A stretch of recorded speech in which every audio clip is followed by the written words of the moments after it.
বর্তমান সময়ে টাকা ব্যাংকে জমা রাখার আগে সকলেই চিন্তা করে থাকে যে এই ব্যাংকের বর্তমান অবস্থা কেমন। ঠিক তেমনি বর্তমানে আপনারা যদি পূবালী ব্যাংকে টাকা জমা রাখতে চান এফডিআর করে অথবা যে কোনো লেনদেন করার জন্য, তাহলে পূবালী ব্যাংকের বর্তমান অবস্থা কেমন, টাকা জমা রাখা যাবে কিনা, এ টু জেড এই তথ্যটাই আপনাদেরকে জানাবো। পূবালী ব্যাংকের বর্তমান অবস্থা কেমন এবং আপনারা স্বাভাবিক লেনদেন করতে পারবেন কিনা।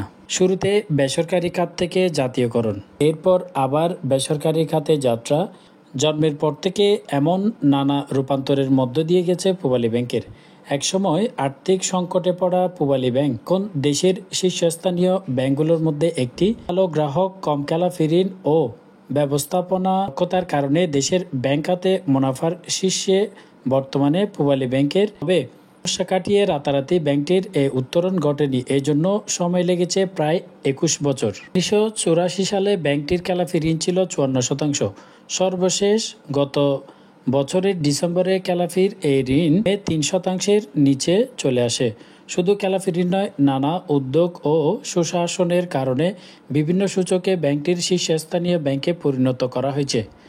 ব্যাংকটি এখন তার কর্মীদের সর্বোচ্চ সুবিধা দেওয়ার পাশাপাশি মৌলিক চাহিদার প্রায় 5 খাতে ঋণ বিতরণ করে আসছে।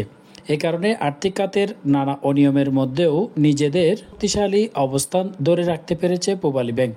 গত বছর ব্যাংকটির আমানত বেড়েছে প্রায় 14,000 কোটি টাকা, আর বছর শেষে পরিচালন মুনাফা করেছে 2,329 কোটি টাকা। এখন নিরীক্ষা শেষে 1,000 কোটি টাকা প্রকৃত মুনাফা হবে বলে আশা করা যায় ব্যাংকটির। দুর্বল ব্যাংক থেকে ভালো ব্যাংকে রূপান্তরের গল্প ব্যাংকের জন্য সবচেয়ে বড় একটি অর্জন। তো বর্তমানে আপনারা যদি এফডিআর অর্থাৎ ফিক্সড ডিপোজিট করে যদি টাকা জমা রাখতে চান, পূবালী ব্যাংকে নিশ্চিন্তে রাখতে পারবেন, কারণ শীর্ষস্থানীয় ব্যাংকের তালিকায় বর্তমানে পূবালী ব্যাংকের অবস্থান রয়েছে।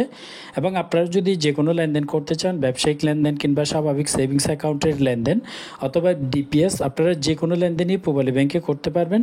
এক কথায় পূবালী ব্যাংকের অবস্থা বর্তমানে সবচেয়ে ভালো অবস্থায় রয়েছে, অর্থাৎ শীর্ষস্থানীয় যে ব্যাংকগুলোর তালিকা রয়েছে তার মধ্যে অবস্থান রয়েছে পূবালী ব্যাংকের।